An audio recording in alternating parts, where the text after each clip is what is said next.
A year earlier, Jacob and Rebecca decided to move to a new town after Jacob was offered promotion. The relocation made sense. Warmer weather, better opportunities, and a fresh start. Still, it meant saying goodbye to old friends and adjusting to a new life miles away from everything familiar.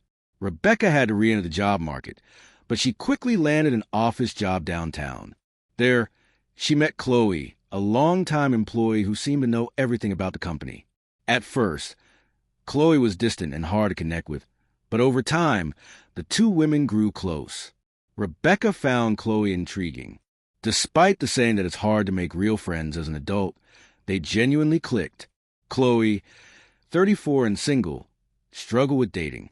Her shy nature and awkward comments often made her dates uncomfortable.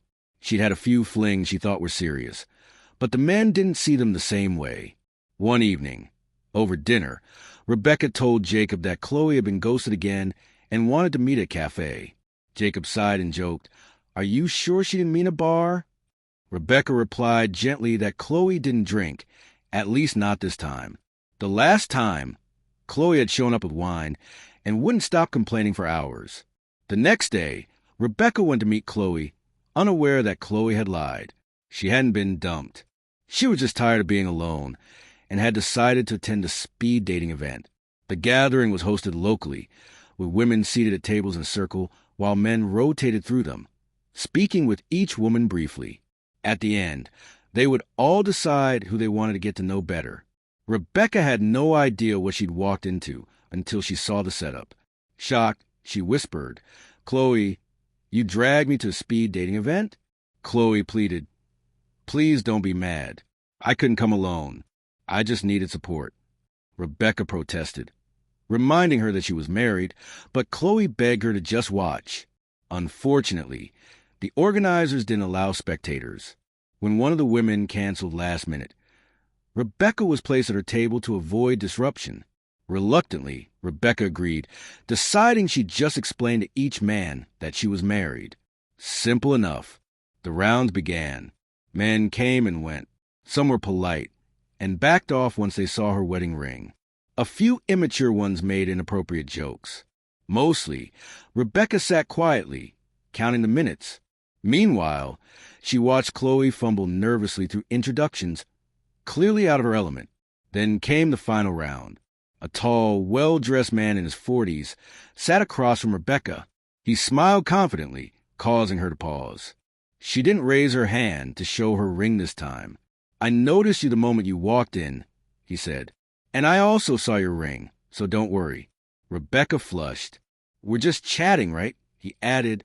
He introduced himself as Ethan. According to him, he was married too, but his wife didn't mind him attending these events. For business networking, he claimed. Many of the women there had complicated lives, and speed dating offered a way to connect quickly for possible collaborations. He was charming, intelligent, and smooth, sparking a guilt-ridden flutter in Rebecca's chest. She didn't say much, but he sensed her hesitation. As the bell rang, signaling the end of their round, he slid a business card across the table. "Let's grab coffee tomorrow," he said. "I'd love your input on a restaurant concept I'm developing."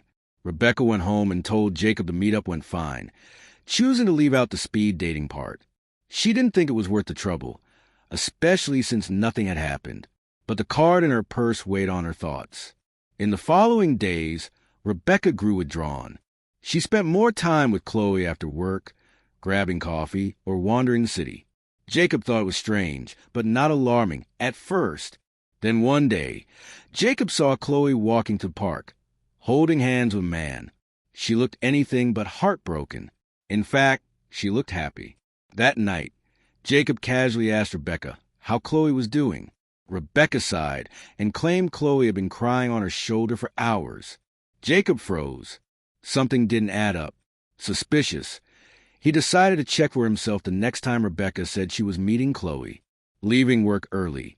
He waited by Rebecca's office and watched her walk straight to a dark car in the parking lot. A man stepped out, kissed her, and handed her roses.